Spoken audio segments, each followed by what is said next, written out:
نحمده ونستعينه ونستغفره ونؤمن به ونتوكل عليه ونعوذ بالله من شرور أنفسنا ومن سيئات أعمالنا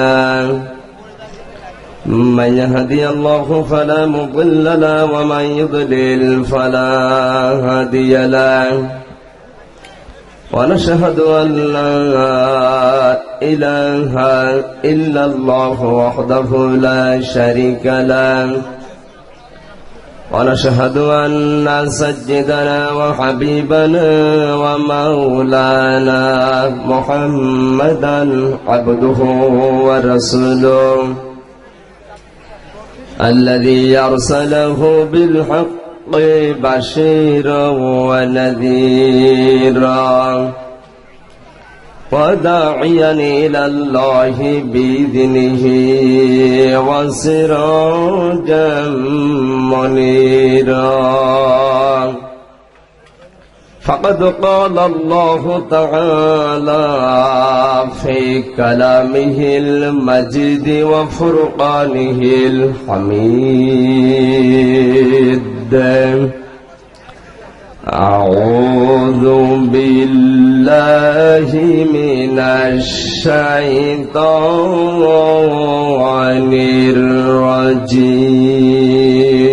الرجيم بسم الله الرحمن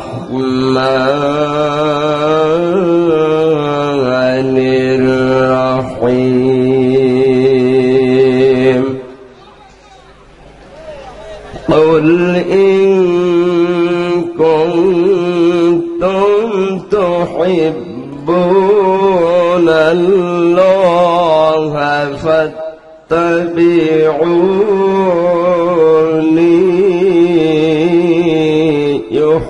يحببكم الله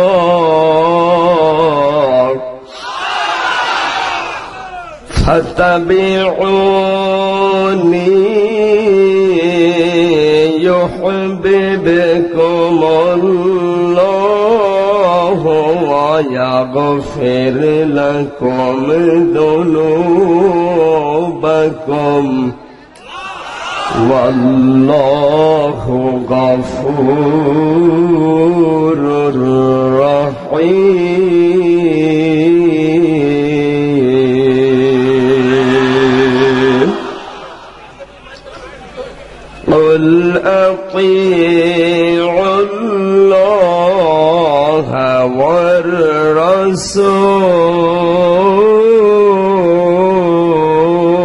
والرسول فإن تولوا فإن الله لا يحب الكافرين صدق الله العظيم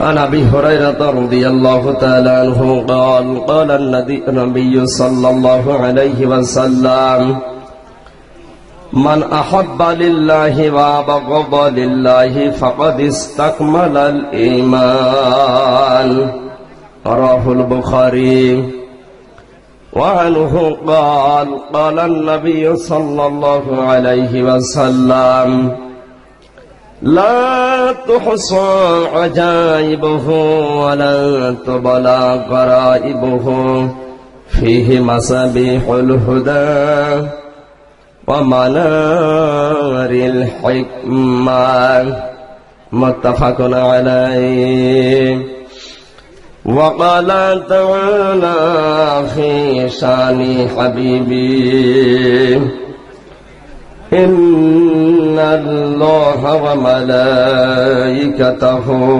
يصلون على النبي يا أيها الذين آمنوا صلوا عليه وسلموا تسليما আলহামদুলিল্লাহ, বাংলাদেশের ঐতিহ্যবাহী জেলা নাটোর লালপুর থানার অন্তর্গত গৌরীপুর এলাকাবাসী কর্তৃক আয়োজিত আল্লাহর দরবারে শুকরিয়া জানাই। কোরআনের মহব্বতে যে মহান রব্বুল ইজ্জত ওয়াল জালাল এই রাতের বেলা আমাদেরকে আপন আপন বাড়ি থেকে নিয়ে এই খোলা ময়দানে বসিয়ে রেখেছে। চিৎকার করে কবুলিয়াতের নিয়তে সকলে বলছে আলহামদুলিল্লাহ। ওই যে বিশাল আকাশ, বিস্তীর্ণ জমিন, এর মাঝে যত কথা আছে সব চাইতে উত্তম কথা আমার আল্লাহর কথা। বলেন সবাই। বিশ্বনবী বলেন লা তুহসা আজাইবুহু ওয়ালা তুবলা গরাইবুহু। কোরআনের যে কথাগুলো আল্লাহ দিয়েছেন কোনদিন এর আশ্চর্যকারিতা শেষ হবে না। যত দিন যাবে কোরআনের আশ্চর্য তত বাড়তে থাকবে। কোরআনে কারীম কোনদিন পুরাতন মনে হবে না, যত পড়া হবে তত নতুন মনে হবে। ফীহি মাসাবিহুল হুদা ওয়া মানারিল হিকমা। কোরআনে কারীম হেদায়েতের মশাল। কোরআনে কারীম জ্ঞান এবং বিজ্ঞানের কুল কিনারাহীন বিশাল সাম্রাজ্য। আমান আস্তাকু মিনাল্লাহি কিলা। মহান আল্লাহ বলেন আমার চাইতে সত্য কথা পৃথিবীতে কেউ বলে না। বলে? জোরে বলেন। কত মানুষের কথা শুনি, 100টা বললে 98টাই ভেজাল। আল্লাহর কথায় কোনো ভেজাল আছে? মিথ্যা আছে? যা কিছু আল্লাহ দিয়েছেন সব সত্য কথা। আল্লাহ রাব্বুল আলামিন বলেন ওয়া তাম্মাত কালিমাতু রাব্বিকা সিদকাও ওয়া আদলা লা মুবাদদিলা লিকালিমাতিহি ওয়া হুয়াস সামিউল আলীম। সূরা আনআম 8 নাম্বার পারার প্রথম নাম্বার পৃষ্ঠার 9 নাম্বার লাইনের 115 নম্বর আয়াত। এটা তাফসীরে তাবারি থেকে বলছে। আল্লাহ পাক বলেন হে নবী আপনার রবের কালাম 3টা বিষয় দিয়ে পরিপূর্ণ। 1 নম্বরে কোরআনে যা আছে সবগুলো কথা সত্য। জোরে বলেন সুবহানাল্লাহ। 2 নম্বরে ইনসাফ পূর্ণ কথা কোরআনে আমি আল্লাহ দিয়েছি। 3 নম্বরে কোরআনে যা আছে কোনদিন হেরফের হবে না, রদ বদল হবে না। কিয়ামত পর্যন্ত কোরআনের কথাগুলো একই থাকবে। জোরে বলেন সুবহানাল্লাহ। এই কোরআনের কথা বলা হবে, প্রচার হয়েছে, মাইকিং হয়েছে, পোস্টারিং হয়েছে। আল্লাহ পাক বলেন ইসমাউ আয়াতিল্লাহি তুতলা আলাইহি সুম্মা ইউসিরু মুস্তাকবিরান কাল্লাম ইয়াসমাউহা ফাবাশশিরহু বিআযাবিন আলীম। সূরা জাসিয়া 25 নাম্বার পারা 18 নাম্বার পৃষ্ঠার প্রথম নাম্বার লাইনের 8 নাম্বার আয়াত। এটা আল্লাহ পাক বলেন যখন কোরআনের কথা প্রচার হয়, মাইকিং হয়, পোস্টারিং করা হয়, মানুষকে জানানো হয় নাটোর জেলার লালপুর থানার গৌরীপুরে কোরআনের মাহফিল হচ্ছে, কোরআন শোনানো হবে, আসবে অমক অমক। যে মানুষগুলোর কানে আওয়াজ গেছে, যারা আসে নাই, অহংকার করে মুখ ফিরিয়েছে, তাদের জন্য আমি আল্লাহ যন্ত্রণাদায়ক আযাবের ঘোষণা দিলাম। ওয়াইদা আলিমা মিন আয়াতিনা শাইআন ইত্তাখাযাহা হুজওয়া উলাইকা লাহুম আযাবুম মুহিন। আর যারা এসেছে কোরআন শুনতে, কথাগুলো শুনেছে মন দিয়ে, জানার পরে যে মানুষগুলো ঠাট্টা বিদ্রুপ উপহাসের বিষয় বানিয়ে বাড়ি চলে গেছে, এদের জন্য অপমানজনক শাস্তির ব্যবস্থা আমি আল্লাহ করে রেখেছি। সুতরাং এই লালপুর থানার যারা আসে নাই, ওদের জন্য যন্ত্রণাদায়ক আযাবের শাস্তির ঘোষণা। আর যারা এসেছে, যে কথাগুলো শুনবে, শোনার পরে যদি গুরুত্ব না দেয়, ঠাট্টা বিদ্রুপ মনে করে, ওর শাস্তি আরো বাড়বে। আমরা যারা এসেছি, আমাদের খবর আরো খারাপ হবে যদি না মানি। কথা বলে কোরআনে আল্লাহ যা দিলেন সব যেহেতু সত্য কথা। লা ইয়াতিহিল বাতিলু মিন বাইনি ইয়াদাইহি ওয়ালা মিন খালফি তানজিলুম মিন হাকীমিন হামিদ। এই কোরআনের ভেতরে কোন বাতিল প্রবেশ করার ক্ষমতা আমি আল্লাহ রাখি নাই। ডান থেকে বাম থেকে উপর থেকে নিচ থেকে কোন মিথ্যা বাতিলের ভেতরে প্রবেশ করতে পারবে না। এ গ্যারান্টি কার? জোরে বলেন কার? সুতরাং শোনার পরে যেন কারো মন খারাপ না হয়। আমি মানতে পারি না, বাস্তবে ওটা আমার ব্যর্থতা নাকি আল্লাহর দোষ? আল্লাহ এগুলো দিল কেন? সবই তো আমার সাথে মিলিয়ে যাচ্ছে। এরকম ধান্দার মানুষও আছে, শুনতেও আসে, বিশ্বাসও করে যে আল্লাহ দিয়েছে, কিন্তু যখন দেখে না এগুলো সবই তো আমার গায়ে পড়ে। খুলনায় গিয়েছিলাম মাহফিলে, সভাপতি সাহেব আমারে বলতেছে, হুজুর স্বামী স্ত্রীর গন্ডগোল কেন হয় আপনি একটু ব্যাখ্যা করে বলেন। সূরা নিসার 34 নম্বর আয়াতের ব্যাখ্যা শুরু করলাম। ওনার সাথে যে ওনার স্ত্রীর গন্ডগোল হয়েছে ছাতা আমি জানি না। রাতের বেলা ওনার বাড়িতে খাবারের ব্যবস্থা, খেতে গেছি, আমার দিকে তাকিয়ে আছে। জিজ্ঞাসা করলাম, ভাই কি হয়েছে? হুজুর আমার স্ত্রীর সাথে আমার মারামারি গন্ডগোল। আপনি কিভাবে জানলেন? কিভাবে জানবো না, আপনি যা যা বললেন সব আজকে আমার হয়েছে। আমার কেউ বলে দিয়েছিল? কথা বলে কোন কাজগুলো করলে গন্ডগোল হয়, মনোমালিন্য হয়? ১৫০০ বছর আমার আল্লাহ আগেই জানিয়ে দিয়েছেন। কথা বলেন। আমি তাফসির থেকে হাদিস থেকে ব্যাখ্যা করে ওগুলো বলেছি। এখন ওনার দিনের বেলা গন্ডগোল হয়েছে, আমি এখন করব কি? এখন যারা এসেছেন আজকের তেলাওয়াত কি আয়াতের সাথে যাদের জীবন মিলবে না, ব্যর্থতা আপনার জীবনের, দোষ কিন্তু আমার আল্লাহর না, রাসূলের না। কথা বলেন, সব দোষ আমার। যেহেতু কোরআনের কথা কোনদিন পুরাতন হবে না, এর আশ্চর্য কোনদিন শেষ হবার না, যত শুনবেন তত নতুন মনে হবে। কোরআনে কারীম আল্লাহ দিয়েছেন পৃথিবীর মানুষদেরকে অন্ধকার থেকে নিয়ে আলোর দিকে, তার মানে জান্নাতের পথ দেখাতে।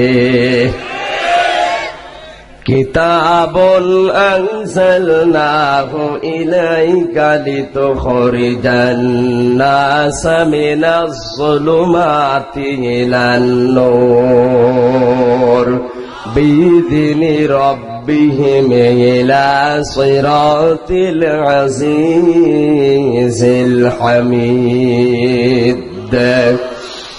সূরা ইব্রাহিমের 2 নম্বর আয়াত। আল্লাহ পাক বলেন, এই কোরআন আমি আল্লাহ দিয়েছি আপনার প্রতি এই জন্য অন্ধকারের ভেতর থেকে মানুষদেরকে আলোর দিকে নিয়ে আসবেন। এখানে অন্ধকার বলতে রাতের অন্ধকার, ঘরের ভেতরের অন্ধকার, পানির নিচের অন্ধকার, এগুলো না। পৃথিবীর মানুষকে শান্তি দেওয়ার জন্য যা কিছু মানুষ বানিয়েছে, তার মানে আল্লাহ বাদে অন্য কারো আইন কি আল্লাহ অন্ধকার বলে ঘোষণা দিয়েছেন? আল্লাহ পাক জানে আমার আইন বাদ দিয়ে নতুন নতুন খোদার আইন মানুষ মেনে নেবে। এজন্য সমস্ত বানানো স্রষ্টা, বানানো খোদার আইন বাদ দিয়ে আমি আল্লাহর আইন একটা, তার নাম কোরআন শরীফ। এই আলোর দিকে মানুষদেরকে নিয়ে আসার জন্য বিশ্ব নবীর প্রতি আমি আল্লাহ কিতাব নাজিল করেছি। জোরে বলেন সুবহানাল্লাহ। সুতরাং কিতাব আমরা পেয়েছি। এখন যদি হেদায়েত না পাই, ব্যর্থতা আমাদের না আল্লাহ? জোরে বলেন। বিশ্ব নবী কি তার দায়িত্ব পালন করতে কম করেছিলেন? জীবন দিয়ে পর্যন্ত দায়িত্ব পালন করে গেছেন। আল্লাহ পাক বলেন, ইয়া আইয়ুহার রাসূল বাল্লিগ মা উনজিলা ইলাইকা মির রাব্বিকা ওয়া ইল্লাম তাফআল ফামা বাল্লাগতা রিসালাতা আল্লাহু ইয়াসিমুকা মিনান নাস ইন্নাল্লাহা লা ইয়াহদিল কওমাল কাফিরিন। সূরা মায়েদা 6 নম্বর পারা 18 নম্বর পৃষ্ঠা 10 নম্বর লাইনে 67 নম্বর আয়াত। এটা আল্লাহ বলেন, হে নবী, হে রাসূল, বাল্লিগ, আপনি প্রচার করুন। কি প্রচার করবেন? মা উনজিলা ইলাইকা মির রাব্বিকা, আপনার রবের পক্ষ থেকে যেটা আপনার উপরে রব নাজিল করেছেন, আল্লাহর পক্ষ থেকে যেটা নাজিল হয়েছে রাসূলের উপরে, তার নাম সবাই জানি কোরআন শরীফ। জোরে বলে। তাহলে প্রচার করা দরকার কি? আরো জোরে বলেন। ইল্লাম তাফআল ফামা বাল্লাগতা রিসালাতা, কোরআনের প্রচার প্রসার যদি আপনি না করেন, কোরআনের কথাগুলো যদি মানুষকে আপনি না জানিয়ে দেন, যে বিশাল দায়িত্ব আপনাকে দিয়েছিলাম, রিসালাতের দায়িত্ব আপনি পালন করেননি। নবীকে যদি আল্লাহ কথা বলতে পারেন, আমাদেরকে ছেড়ে দেবে? জোরে বলেন, ছাড়বে? কোরআনের কথাগুলো প্রচার করতে গিয়ে ইহুদি খ্রিস্টান মুশরিকদের টার্গেটে আপনি পড়বেন। এজন্য বিশ্ব নবী কোরআন প্রচার করতে গিয়ে 82 বার ইহুদিদের টার্গেটে পড়েছিলেন। কথা বলেন। আজও যদি পৃথিবীর ময়দানে নবীজির আদর্শ অনুসরণ করে কোন মানুষ কোরআন প্রচার করতে লাগে, আমার বিশ্বাস তারও পেছনে ষড়যন্ত্র হবে। আল্লাহু ইয়াসিমুকা মিনান নাস, হে নবী, আফসোস করবেন না, কোনো চিন্তা নেই। কোরআন প্রচার করতে গিয়ে যে বিপদ আপদ আসবে, আমি আল্লাহ আপনাকে বাঁচিয়ে দেব। ইয়াসিম, এটা মজারের আলোচনা, বর্তমান, ভবিষ্যৎ, প্রেজেন্ট, ফিউচার। শুধু ওই সময় না, কিয়ামত পর্যন্ত যারা কোরআন প্রচার করবে, কোরআনের তাবলীগ করবে, এদের বিপদ আসলে আমার আল্লাহ নিজে বাঁচাবে। সুতরাং প্রচার করা দরকার কি বলেন তো? আরো জোরে বলেন। কোরআনের প্রচার যদি পৃথিবীতে হয়, আমার আল্লাহ খুশি হবেন। কি কথা বলেন? মানুষদেরকে আল্লাহ পাঠিয়েছে এই উদ্দেশ্য নিয়ে। বিশ্বনবী মুহাম্মদুর রাসূলুল্লাহকে ইঙ্গিত করে আল্লাহ জানিয়েছেন, ইন্নাল্লাযীনা ইয়াকতুমুনা মা আনজালনা মিনাল বায়্যিনাতি ওয়াল হুদা মিন বা'দি মা তাবায়্যানা লাহুম أنهم أصحاب الجحيم إن الذين يكتمون ما أنزلنا من البينات والهدى من بعد ما بيناه للناس في الكتاب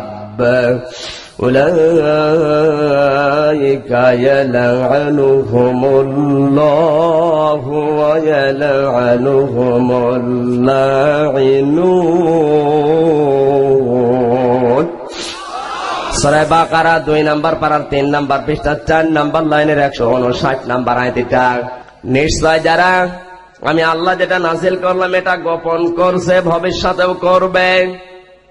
মা আনজালনা মিনাল বাজ্জিনাতি ওয়াল হুদা, যার ভেতরে স্পষ্ট দলিল আর প্রমাণ আমি আল্লাহ নাযিল করলাম। মা বাজ্জানাহু লিন্নাস, মানুষের কাছে বর্ণনা করার জন্য। কোরআন শরীফকে টাকে তুলে রাখার জন্য আল্লাহ দিয়েছে, ধরে বলেন। বর্ণনা করার জন্য দিলেন, ওয়াজ করার জন্য দিলেন, উপদেশ দেওয়ার জন্য দিলেন। কাদের কাছে? লিন্নাস, মানুষের জন্য। কাদের জন্য? আরো জোরে বলেন।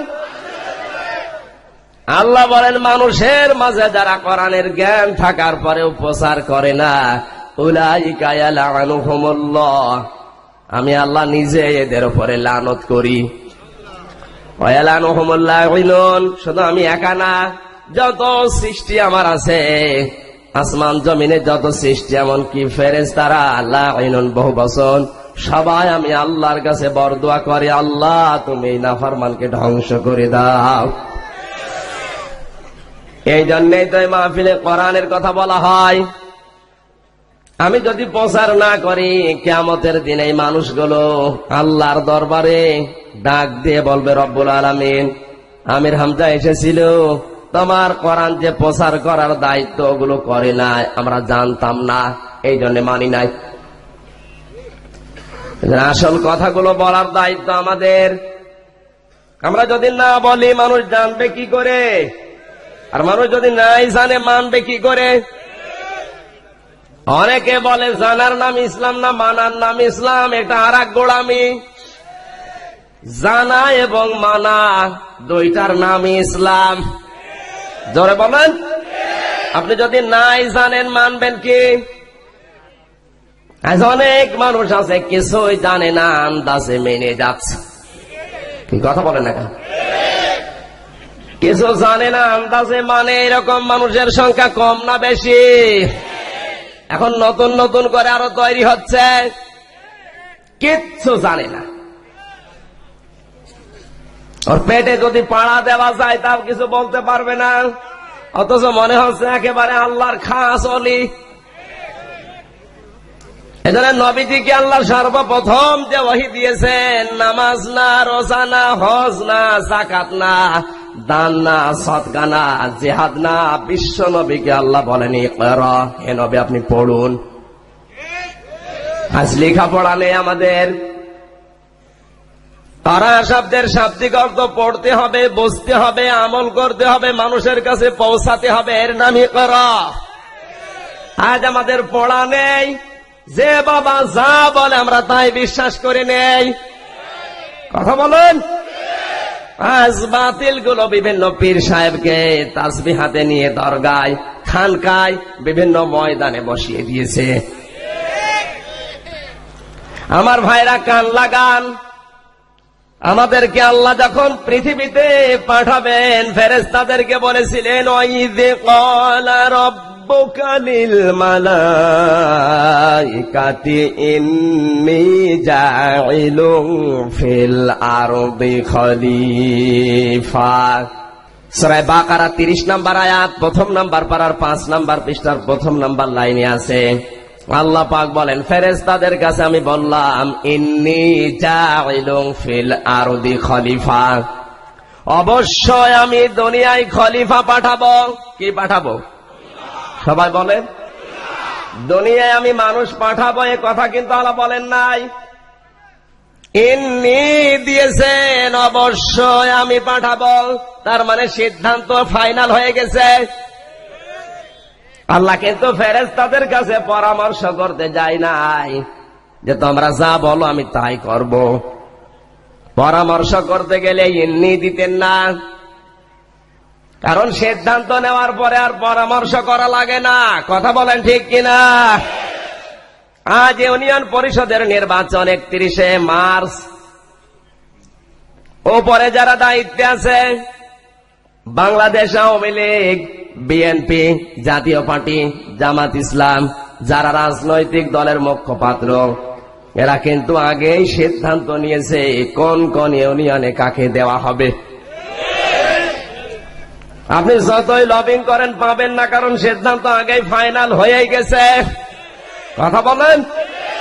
এখন যদি এলাকার 10 জন মানুষকে, যিনি এখন দায়িত্বে আছেন, রাজনৈতিক দলের প্রত্যেক দলের সাধারণ সম্পাদক, মহাসচিব, যুগ্ম সাধারণ সম্পাদক, এনারা ডাক দিয়ে যদি পরামর্শ করে মানুষকে বোঝায়, এটা কিন্তু পরামর্শ না, এটা দেখানো।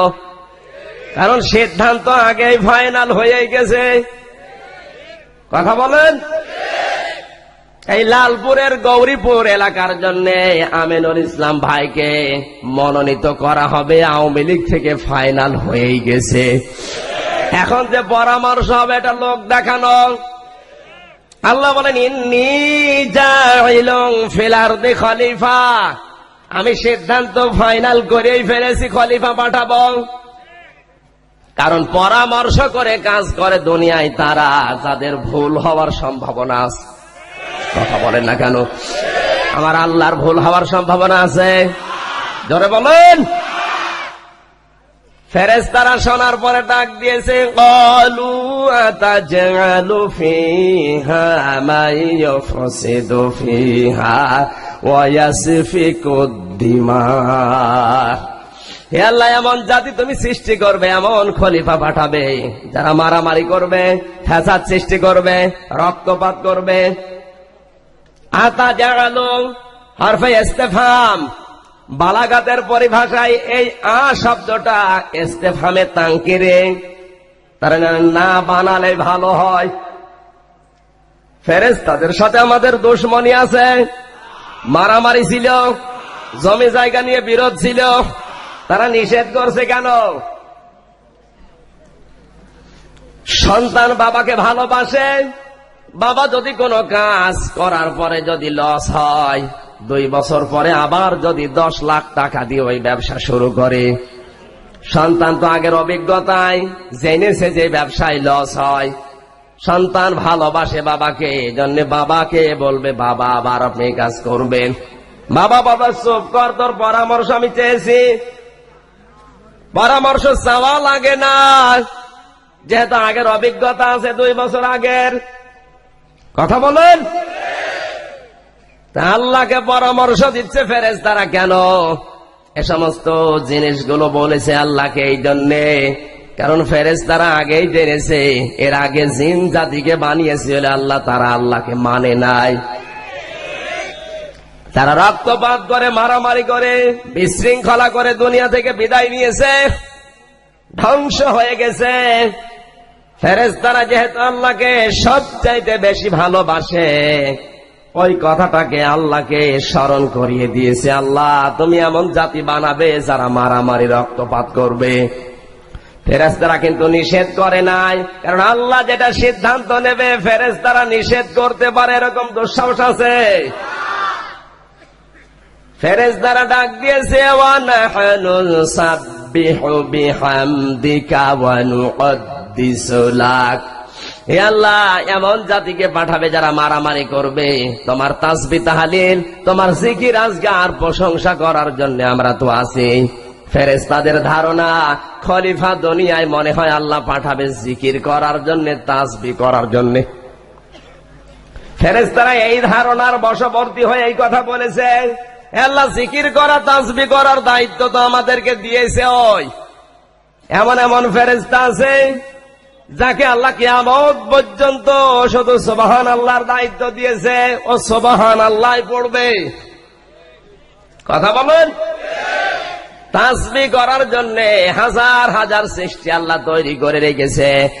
সাব্বাহা লিল্লাহি মা ফিস সামাওয়াতি ওয়া মা ফিল আরদ।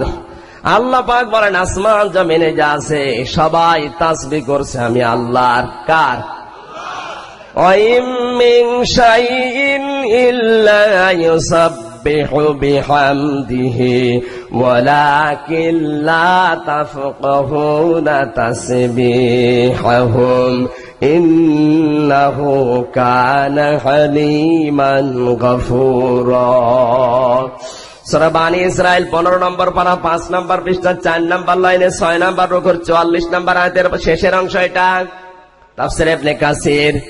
আল্লাহ পাক বলেন এমন কোন সৃষ্টি নেই যারা আমি আল্লাহর তাসবিহ আদায় করে না। ও দুনিয়ার মানুষ, তাদের তাসবিহর ভাষা তোমরা বোঝো না। নদী যে কুলু কুলু আওয়াজ দেয়, এটা কুলু কুলু না, আমি আল্লাহর নামের জিকির করে। বাতাসের শনশন আওয়াজ হয়, জিকির হয় কার?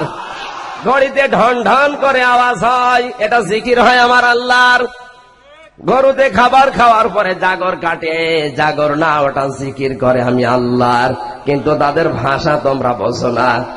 ফেরেশতারা মনে করেছে আল্লাহ জিকির করার জন্য, তাসবিহ করার জন্য দুনিয়ায় মানুষ পাঠাবে। আল্লাহ পাক বলেন না। আল্লাহ কিন্তু একবারই বলেন নাই যে না, ও ফেরেশতারা তোমাদের জিকির আজগারে তাসবিহ তাহলিলে আমার হচ্ছে না, এ কথা বলেছে। আল্লাহ পাক বলেন ক্বালা ইন্নী আ'লামু মা লা তা'লামুন। এ ফেরেশতারা, আমি কেন খলিফা বানাবো ওটা তোমরা জানো না, শুধু জানি আমি আল্লাহ। আ'লামু ইসমে তাফজিলের সিগা। কেউ জানে না কেন খলিফা বানাবো, জানে কে? আরো জোরে বলেন। আল্লাহ জানে কেন দুনিয়ায় খলিফা বানাবে। ও আল্লাহর খলিফারা এবার কান লাগান। বাংলাদেশে তো খলিফার অভাব নেই। কেউ আটরশির খলিফা, কেউ ফুরফুরার খলিফা, কেউ দেওয়ানবাগের খলিফা, কেউ চরমনার খলিফা। মানুষকে আল্লাহ বানিয়েছে তার নিজের খলিফা করে। কথা বলেন ঠিক কিনা? মানুষ পরিচয় দেবে কার খলিফা? কারণ ইন্নী জাইলুন ফিল আরদি খলিফা, অবশ্যই আমি দুনিয়ায় খলিফা পাঠাবই। খলিফা মানে প্রতিনিধি। এখন পৃথিবীতে আল্লাহ প্রতিনিধি পাঠাবে। কেন পাঠাবে ফেরেশতারা জানে না। ফেরেশতারা ধারণা করেছিল মনে হয় জিকির করবে, তাসবিহ করবে, এই জন্য আগেই ব্যক্ত করেছে আল্লাহ জিকির আজগার করার জন্য আমরা তো আছি। আল্লাহ তাদের এই কথাকে ওভারটেক করে বলেন না, তোমরা জানো না কেন পাঠাবো, আমি শুধু একা জানি। আর আল্লাহ যেটা জানে ওইটা যদি এখন আমরা না জানি, আমাদের জীবনই ব্যর্থ। জোরে বলেন। আল্লাহর খলিফারা, রাজনৈতিক মতবাদ আমাদের আলাদা থাকতেই পারে, কিন্তু আমাকে আল্লাহ খলিফা বানিয়েছেন দুনিয়ায়। আপনার বিবেকের কাছে প্রশ্ন করলাম, খেলাফতের এই দায়িত্ব যদি পালন না করে মারা যান, আপনি যত বড় রাজনৈতিক দলের নেতা কর্মী হন, আল্লাহর উদ্দেশ্য আপনি সফল করতে পারেন নাই।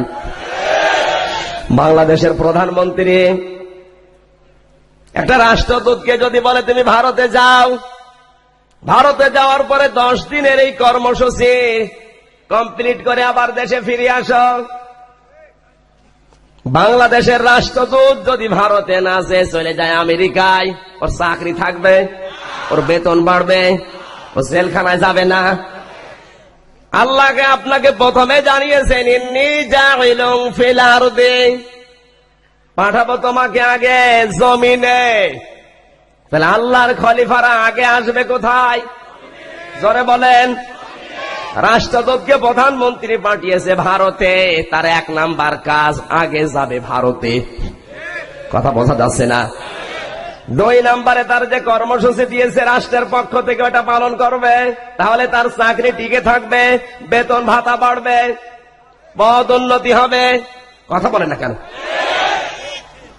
আপনাকে আল্লাহ খলিফা প্রতিনিধি বানিয়েছেন, আগে পাঠালেন দুনিয়ায়, আপনি আগে আসবেন জমিনে বা দুনিয়ায়। কথা বলেন।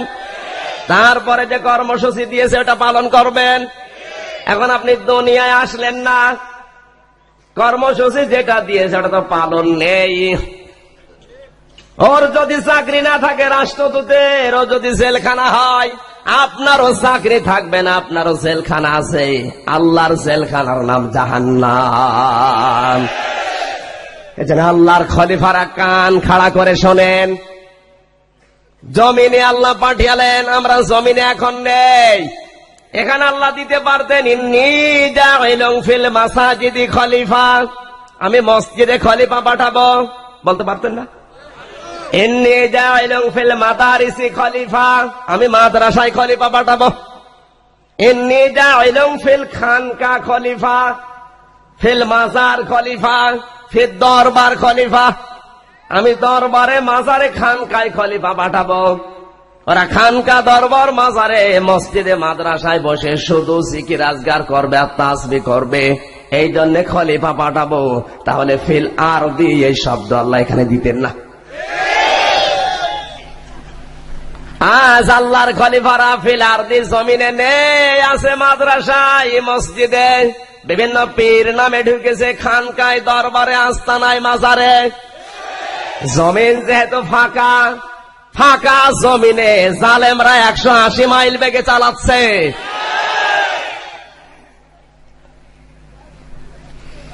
জমিন ফাঁকা না, এখন জমিন আমরা আছি। আল্লাহর খলিফারা জমিনে নেই, কে ইমাম হয়ে ঢুকেছে মসজিদে, কেউ শিক্ষক হয়ে ঢুকেছে মাদ্রাসায়, কেউ পীর সাহেবের নাম নিয়ে ওলির নাম নিয়ে ঢুকেছে মাজারে আস্তানায় দরবারে।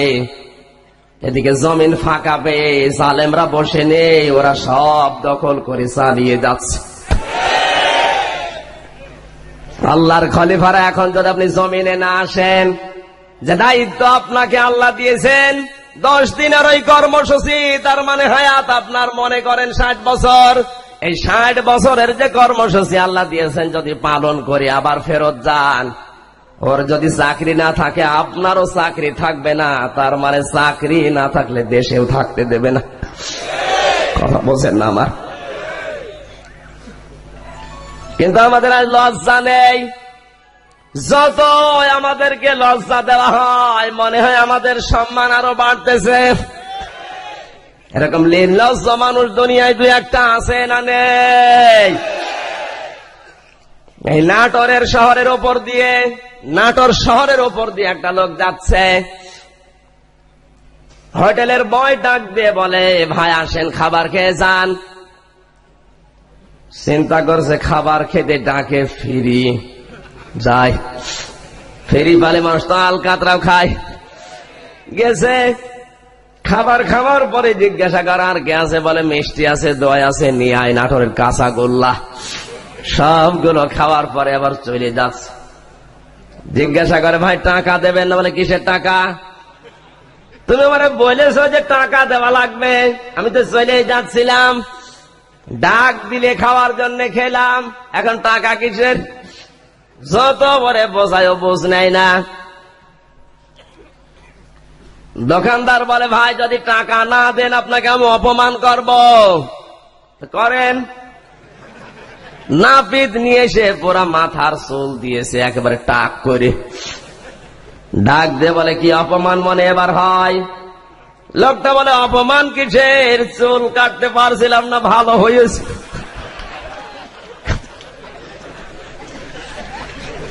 দোকানদার চিন্তা করে এভাবে যদি অপমান না হয় আরো নিচে নামবো। ঘল নিয়ে এসে মাথায় দিয়েছে, ছোট ছোট ছেলে মেয়েদেরকে ভাড়া করে এর পেছনে লাগিয়েছে, সারা শহর ওকে ঘোরাবে আর পেছনে হাত তালি দেবে। পুরা শহর ঘোরার পরে ডাক দিয়ে বলে কি এবার অপমান মনে হয়? কিসের অপমান? টাকা পয়সা খরচ করে তো মানুষ এত আনন্দ পায় না। ছোট ছোট ছেলে মেয়েরা আমাকে আনন্দ দিয়েছে হাত তালি দিয়ে, পুরা শহর আমি ঘুরলাম, কত আনন্দ পেলাম। লক্ষ লক্ষ টাকা খরচ করে মানুষ, এত মানুষ এক জায়গায় পায় না। দোকানদার চিন্তা করছে কোন শেষরা, এর অপমান আরো নিচে নামা লাগবে। ডাক দিয়ে বলে 100 বার কান ধরে উঠবস কর। 100 বার যখন হয়ে গেছে ডাক দিয়ে বলে এবার অপমান লাগে। কিসের অপমান? ধরব কান চাই জাকমান, তাও হব না অপমান। বলো অপমান মনে হচ্ছে না? বলেন না, কারণ আমার ব্যায়াম হচ্ছে। আমার ভাইরা একটু বিবেক দিয়ে চিন্তা করেন, কি শাসড়ার শাসড়া এত করে অপমান করে, তা ওর লজ্জা হয় না? আজ পৃথিবীতে আল্লাহর খলিফাদেরকে বিদায় দিয়ে যে মানুষগুলো দখল করে আছে এদেরকে যত কায়দায় লজ্জা দেবেন এ লজ্জা পাবে না।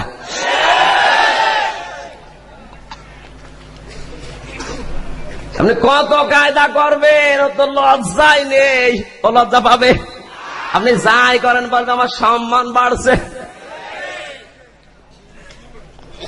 আল্লাহর খলিফা যারা এসেছেন, আজ পৃথিবীতে আমাদের যে কর্মসূচি আল্লাহ দিয়েছিলেন ওটা আজ নেই। বিভিন্ন জায়গায় আমরা আস্তানা খুলে বসে আছি, আমাদের আজ নবীওয়ালা কাজ হয় না, প্রচারও হয় না। কোরআনে কারিমের যে নিয়ম নীতিগুলো আল্লাহ আমাদেরকে নবীদের মাধ্যমে জানিয়েছেন, ইয়া দাউদ ইন্না জাআলনাকা খলিফাতান ফিল আরদি ফাহকুম বাইনান নাসি বিল হক ওয়ালা তাত্তাবি'ল হাওয়া ফায়ুদিল্লাকা আন সাবিলিল্লাহি বিগাইরি ইলম ইলা আখির আয়াত। সূরা সাদ 23 নম্বর পারা 13 নম্বর পৃষ্ঠা 3 নম্বর লাইনের 9 নম্বর লাইনের 3 নম্বর রুকুর 26 নম্বর আয়াতের প্রথম অংশ। এটা তাফসীরে ফি জিলালিল কোরআন আল্লামা সাজ্জাদ কুতুব রাহমাতুল্লাহ আলাইহি লিখেছেন। আল্লাহ পাক বলেন, হে দাউদ, দুনিয়ায় আমি তোমাকে পাঠালাম খলিফা করে। কি করি?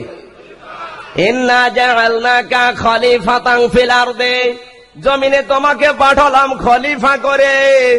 এক নম্বরে তোমার কাজ হবে ফাহকুম বাইনান নাসি বিল হক, মানুষের ভেতরে ন্যায় বিচার করবা। কি বিচার? আরো জোরে বলেন।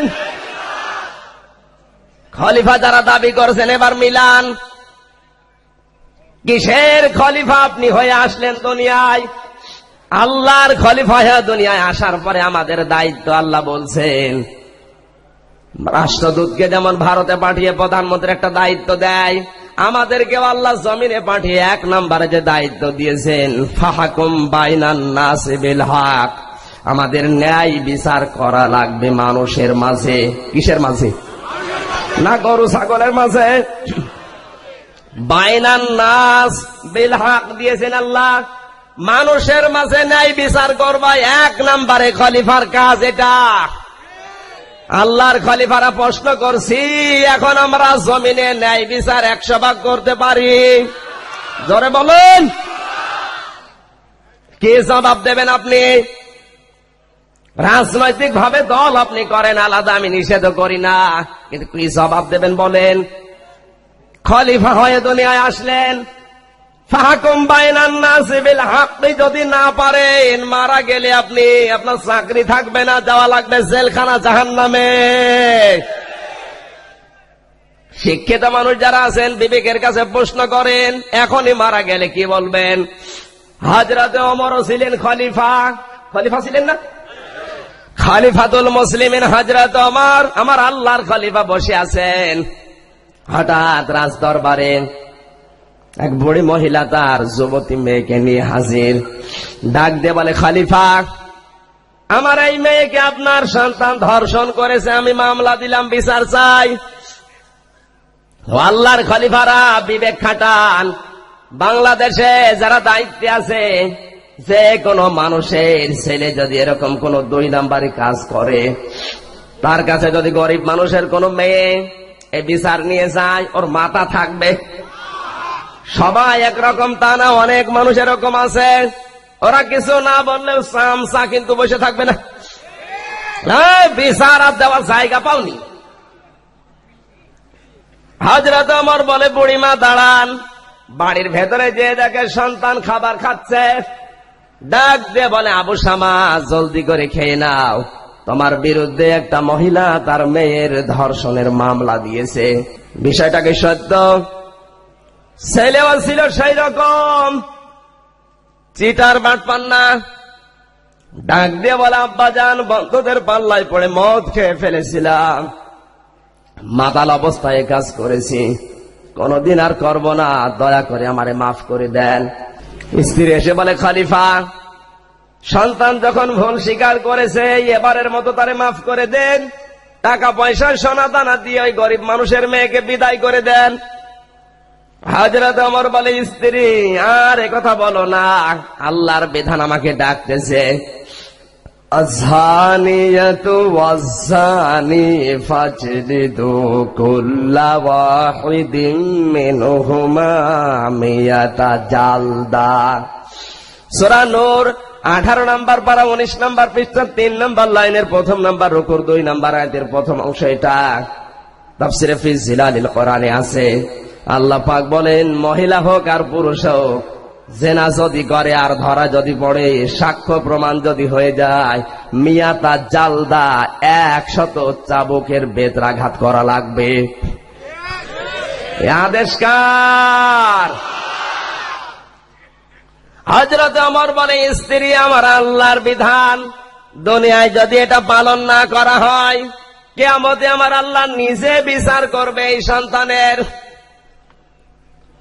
যেহেতু কোরআন দিয়ে দেশ চলে, আমি আল্লাহর খলিফা, দুনিয়ায় বিচার আমি করবই। ফাহকুম বাইনান নাসি বিল হক, মানুষের ভেতরে ন্যায় বিচার করাই লাগবে, যদিও নিজের নিকট আত্মীয় হয়। কথা বলুন। ছেলেকে বলে তাড়াতাড়ি খেয়ে নাও, খাওয়ার হবে, খাওয়া বন্ধ হয়ে গেছে। কাজী সাহেবকে বলে, দেখো আমার সন্তান খলিফার ছেলে, এই জন্য যেন বিচার করতে গিয়ে পক্ষপাতিত্ব করবা না। আল্লাহ রাব্বুল আলামিন অন্য আয়াতে জানিয়েছেন, ইয়া আইয়ুহাল্লাযীনা আমানু কুনু কাওয়ামিনা বিল কিসতি শুহাদা লিল্লাহ। ওহে যারা ঈমানের দাবি করো, তোমরা আল্লাহর জন্য সত্যের সাক্ষ্য দিতে দাঁড়িয়ে যাও। জোরে বলেন সুবহানাল্লাহ। ওয়ালা ইয়াজরিমান্নাকুম শানানু কওমিন আলা আল্লাহ তা'দিলু। একজনের উপরে রাগ আছে, একটা দলের উপরে রাগ আছে, ওই রাগ তুলতে গিয়ে যেন কোন দলের উপরে, কোন ব্যক্তির উপরে অন্যায় বিচার করবা না। পৃথিবীতে এখন এটা হয় না। জোরে বলেন, কিসের খলিফা তুমি? আয়াতের সাথে মিলালে মনে হয় ও আল্লাহর খলিফা এখন আর নেই, ও দরবারের খলিফা। আল্লাহ বলেন, ওয়ালা ইয়াজরিমান্নাকুম শানানু কওমিন আলা আল্লাহ তা'দিলু। ন্যায় বিচারের নিকটতম বিষয়, একটা দলের উপরে, গোষ্ঠীর উপরে, ব্যক্তির উপরে রাগ আছে, সুযোগ পেয়ে এখন অন্যায় বিচার যেন না হয়ে যায়, কারণ এটাই ন্যায় বিচার করার আসল সময়। অনেক সময় তার কাছ থেকে তুমি অত্যাচারিত হয়েছো, সুযোগ পেয়ে এখন একেবারে কড়ায় গন্ডায় তুলে নিবা না। বিধান কার বলেন তো? দুনিয়ায় এখন কিন্তু এইটাই চলছে। 40 বছরের রাগ সব এখন তুলে ফেলা হচ্ছে, সব তুলে ফেলা হবে। আমার ভাইরা, হযরত ওমর বললেন, বিচারক, প্রধান বিচারপতি আমার ছেলে, এই জন্য যেন পক্ষপাতিত্ব করবা না, সঠিকভাবে বিচার করবা না, তো তোমার চাকরি থাকবে না। বিচারক সেই রকম ডাক দিয়ে বলে, খলিফা ছেলে আপনার না সাধারণ মানুষের আমার দেখার দরকার নেই, আমি বিচার করব কোরআনের আয়াত দিয়ে। আল্লাহ পাক বলেন, ওয়ালিয়াশহাদা আযাবাহুমা তাইফাতুম মিনাল মুমিনিন। গোপনে ঘরের ভেতরে আযাব দিলে হবে না, এর শাস্তি দিতে হবে জনসম্মুখে। দেশের মিডিয়াগুলো, পত্রিকাগুলো, সাংবাদিকগুলো সব এক জায়গায় ডেকে আনো, জনসম্মুখে বিচার করো, মানুষ যেন দেখে বোঝে জেনার শাস্তি কি। একবার যদি দেখে, জীবনে জেনা করার সাদর মিটে যাবে। কথা বলেন। আজ বাংলাদেশ 43 বছর স্বাধীন হয়েছে। 1971 সালে স্বাধীন হওয়ার পরে যদি এই আয়াতটা কার্যকারী হয়ে যেত সংসদে, আজ কত মানুষ ইজ্জত হারিয়ে পথে পথে ঘরে মামলা দেয়, মামলার রায় পায় না। এই দৃশ্যগুলো আজ বাংলাদেশে দেখা লাগতো না। কথা বলেন ঠিক কিনা? হযরত ওমর বললেন, বিচার শুরু করো। একটা, দুইটা, তিনটা করে বেত মারতে মারতে 50টা ছেলে নিস্তেজ হয়ে গেছে। ডাক দে বলে, আব্বাজান এবারের মতো আমারে মাফ করে দেন, বাকি চাবুকগুলো কালকে মারবেন। স্ত্রী এসে পা জড়িয়ে ধরেছে, খলিফাতুল মুসলিমিন, সন্তান যখন মাফ চায় আজকের মতো একটু বন্ধ করেন, বাকি চাবুকগুলো কালকে মারবেন। ও আল্লাহর খলিফারা, আল্লাহর বিধান সামনে আসলে এই কঠিন পরিস্থিতিতে কারা কারা টিকে থাকতে পারবেন? হাত তোলেন দেখি। এই হাত নামান, আন্দাজে হাত তোলছে। হাই চুপ করেন,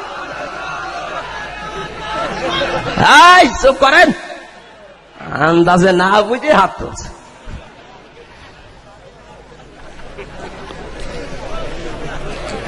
$10 দিলে রায় উল্টিয়ে দাও তুমি। আরে এইরকম কঠিন পরিস্থিতিতে টিকে থাকা অত সোজা? কথা বলুন। খলিফা কাকে বলে তাকান। হযরত ওমর বলে, স্ত্রী পা ছেড়ে দাও। কোনো কথা নেই, কারণ বিধান আমার আল্লাহর, এখানে দয়া দেখাতে গেলে হবে না। ওয়ালা তাখুযুকুম বিহিমা রাফাতুম ফি দীনিল্লাহি ইন কুনতুম তুমিনুনা বিল্লাহি ওয়াল ইয়াউমিল আখির। আল্লাহ বলেন, যদি আমি আল্লাহ এবং কিয়ামতে বিশ্বাস করে থাকো, আপনজন এই জন্য যেন শাস্তিকে কম করবা না। হে বিচারক, বেদ চালাতে থাকো। 80টা মারা হয়ে গেছে, ছেলে আর দুনিয়ায় নেই, বিদায় নিয়েছে। স্ত্রী কান্নায় ভেঙে পড়তে পড়তে অজ্ঞান হয়ে গেছে। হযরত ওমর সন্তানটাকে বুকে জড়িয়ে ধরলেন, দেখে আর দুনিয়ায় বেঁচে নেই। নিজেই ধোয়ালেন, কাফন পরালেন, কবরের ভেতরে রাখলেন। কাজী সাহেবকে ডাক দিয়ে বলে, বেদটা আমার হাতে দেন। আর বাকি আছে কয়টা? কাজী বলে, খলিফা এখনো 20টা চাবুক বাকি আছে, চামড়ার চাবুক। হযরত ওমর চামড়ার চাবুক হাতে নিয়ে সন্তানের কবরের উপরে বাকি 20টা বেত তিনি নিজে মারলেন। 100টা পৌঁছাতে হবে, পরিপূর্ণ করা লাগবে। বিধানকার মিয়াতা জালদা, 100টা পরিপূর্ণ করা দরকার। কবরের ওপরে 20টা আঘাত করার পর বাড়িতে যে সন্তান যেই রুমে থাকে ওই রুমে প্রবেশ করলেন। সন্তানের বালিশটা বুকের উপরে নিয়ে হাউমাউ করে কাঁদতেছে। স্ত্রী এসে বলে, খলিফা আপনি কি করেন? এত করে নিষেধ করলাম, আপনি শুনলেন না। সন্তানটা হত্যা করার পরে দুনিয়া থেকে বিদায় দিলেন, কবরের উপরে আবার 20টা বেত্রাঘাত করলেন। এখন এসে সন্তানের বালিশ নিয়ে কান্নাকাটি করেন। হযরত ওমর বলে, স্ত্রী এতক্ষণ যেটা করেছিলাম ওটা আমার আল্লাহর বিধান। আমিও তো বাবা, আমারও তো মায়া আছে, আমারও তো কলিজায় মহব্বত আছে। এখন যেটা করি আমি বাবা হিসাবে করি। এই ছিলেন খলিফা, খেলাফতের দায়িত্ব পালন করে তারা দুনিয়ায় দেখিয়েছে। আর আমরা আজ খেলাফতের দায়িত্ব পালন করার নাম শুনলে বলি এটা রাজনীতি, এটা দুর্নীতি, এটা পেটনীতি, সব বলে আমরা আজ বিভিন্ন জায়গায় আশ্রয় নিয়ে বসে আছি। কথা বলেন ঠিক কিনা? কি জবাব দেবেন বলেন? এখনই যদি মারা যান আপনাকে কিন্তু আল্লাহ জিজ্ঞাসা করবে, হে আমার খলিফা দুনিয়ায় পাঠালাম, ফিল আরদি ফাহকুম বাইনান নাস, ন্যায় বিচার প্রতিষ্ঠা করার জন্য কি করেছিস বল। কি জবাব দেবেন? হিসাব মিলিয়ে তারপরে মৃত্যুবরণ করেন। আপনাকে আমি নিষেধ করেছিলাম মরতে। আজ ওয়াজগুলো আমরা শুনি, বাংলাদেশে বিভিন্ন অঞ্চল থেকে আলেমরা আসে, কোরআনের এই আসল কথাগুলো যদি আমাদেরকে শোনাতো, বাংলাদেশের মানুষ আমরা অনেক পরিবর্তন হয়ে যেতাম। কিন্তু নেই। কোরআনে কারীম জানিয়েছে, ওয়াইন্না মিনহুম লাফারিকান ইয়ালগুনা আলসিনাতাহুম বিল কিতাবি লিতাহসাবুহু মিনাল কিতাবি ওয়া মা হুয়া মিনাল কিতাব ওয়া ইয়াকুলুনা হুয়া মিন ইনদিল্লাহ ওয়া মা হুয়া মিন ইনদিল্লাহ ওয়া ইয়াকুলুনা আলাল্লাহিল কাযিবা ওয়া হুম ইয়ালামুন। সূরা আলে ইমরান 3 নাম্বার পারা 19 নাম্বার পৃষ্ঠার প্রথম নাম্বার লাইনের 78 নাম্বার আয়াত এটা। আল্লাহ পাক বলেন, হে নবী, অনেক বক্তা বের হবে, অনেক ওয়াইজেন বের হবে, অনেক খতিব আসবে, এমন তারা ওয়াজ করবে, মনে হবে যে কোরআন দিয়েই করছে। ওরা বলবেও যে এগুলো আল্লাহ কোরআনই দিয়েছেন। গলায় সুর দিয়ে, জহব্বা উলট পালট করে, রং ঢং দিয়ে, এমন কায়দায় মানুষদেরকে বলবে এগুলো কোরআনে আছে, হাদিসে আছে, অথচ এগুলো কোরআনেও নেই, হাদিসেও নেই। এই মানুষগুলো যে মিথ্যা কথা বলছে আল্লাহর নামে, ওরা কিন্তু জানে যে আমরা মিথ্যা কথা বলছি, এরপরেও মানুষকে এরাই কথা বলবে। এইরকম বক্তা বাংলাদেশে এখন 2-1টা আছে না নেই? আছে, মানে আমরাই। আজ দোষ এই সমস্ত মানুষগুলোর না, ভ্রান্ত ধারণায় আছে এই মানুষগুলো। আমরা আজ বোঝাতে অক্ষম। কথাগুলো বলি না, মানুষ মনে করে ওইটাই মনে হয় কোরআনে আছে। বাংলাদেশ স্বাধীনতা যুদ্ধ করে ভাষার জন্য জীবন দিয়েছে, আন্তর্জাতিক মাতৃভাষা আমরা পেয়েছি নাকি? 21শে ফেব্রুয়ারি যার জন্য পালন করা হয় সারা বিশ্বে, পৃথিবীতে আজও কোন জাতি প্রমাণ দিতে পারেনি যে ভাষার জন্য জীবন দিতে পারে মানুষ। অথচ বাংলাদেশের মানুষ সেটা করে দেখিয়েছে। কথা বললে না কেন? যার জন্য আমরা একটা দিবসই বানিয়ে পালন করছি। সারা বাংলাদেশের কাজকর্ম ওই দিন সবই বন্ধ। আমার কথাগুলো আপনি বোঝেন। এদেশে কি আলেম কম আছে? বড় বড় আলেম আছে এই দেশে। আপনি আবার অন্যদিকে নেবেন না। বিবেকের কাছে বলছে, লক্ষ লক্ষ মানুষ তোরাগ নদীর তীরে ভারত থেকে আলেম এসে কেন উর্দুতে মোনাজাত করা হয় বলেন? বাংলায় মোনাজাত করলে আমার আল্লাহ বসবে না? এই কথা বলেন না কেন? যে ভাষার জন্য আমরা জীবন দিলাম, ওই ভাষা দিয়ে কেন মোনাজাত হবে না? কেন উর্দু ভাষায় মোনাজাত হয়? আপনি তাবলীগ করেন, নবীওয়ালা কাজ করেন, কোনো অসুবিধা নেই।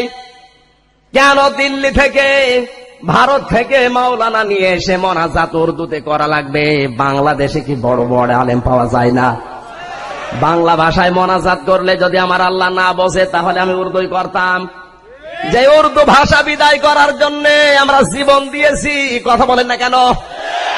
সেই ভাষায় মোনাজাত হবে আর আমাদের মাতৃভাষায় মোনাজাত হয় না। এই সিটারি পেয়েছেন কোথায়? আমি যে চিন্তা করে দেখলাম, উর্দু ভাষায় মোনাজাত করলে অনেকেই বসে না, কিন্তু বাংলায় যদি মোনাজাত করা হয় তখন বলা হবে, হে আল্লাহ, তুমি জালেমদের থেকে আমাদের বাঁচাও, আলেম ওলামা বাঁচাও, দেশটা বাঁচাও। তখনই অনেক জালেমের গায়ে লাগতে পারে, এই জন্যই মোনাজাত উর্দুই হয়। যা কিছু বলো, অসুবিধা নেই, জালেমরা বুঝবে না। আশা করছি আগামী থেকে যদি বাংলাদেশে কোন জায়গায় মোনাজাত হয়, আমাদের মাতৃভাষা যদি আল্লাহ বোঝে, যার জন্য আমরা জীবন দিলাম, অবশ্যই মোনাজাত আমার আল্লাহর কাছে বাংলায় করা দরকার।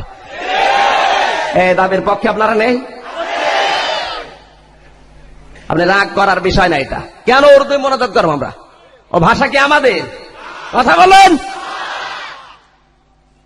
বাংলাদেশে দল মত নির্বিশেষে যে ভাষার জন্য জীবন দিয়েছে, যে দিবস পালন করার জন্য সারা বিশ্বে ইতিহাস হয়ে আছে, পৃথিবীর কোন জাতি ভাষার জন্য জীবন দেয়নি, শুধু আমরা বাদী।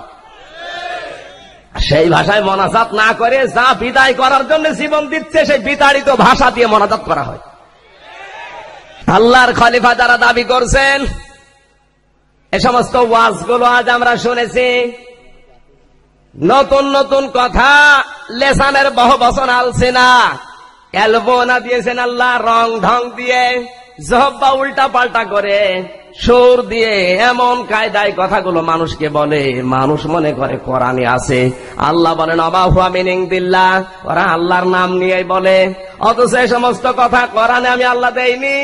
এ মানুষগুলো যা বলে আমার সম্পর্কে, ওরা জানে যে আমরা মিথ্যা বলছি, বানিয়ে বলছি, তারপরেও বলে।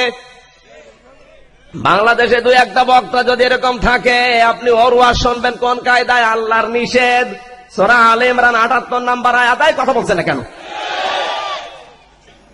এজন্য যারা শুনতে এসেছেন, যা শুনবেন কোরআন দিয়ে, হাদিস দিয়ে, কারণ কোরআনের মতো হেদায়েতকারী কিতাব পৃথিবীতে আসে নাই, কিয়ামত পর্যন্ত আসবেও না।